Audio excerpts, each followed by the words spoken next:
Guys, good morning. Masarap tayo ang kanin. Ito yung natirang kanin kagabi. Ito sa masira pa. Kinangag ko na.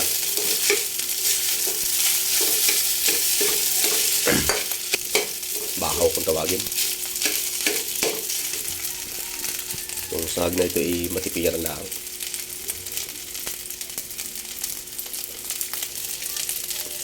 Para mas malasa, bigyan ko ng tuyo para kumulay.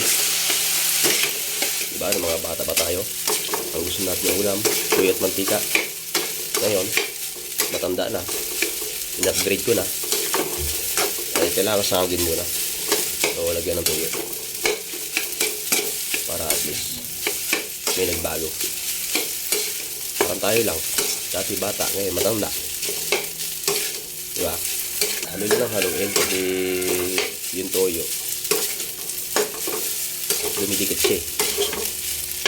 So, tabi na gawa dito.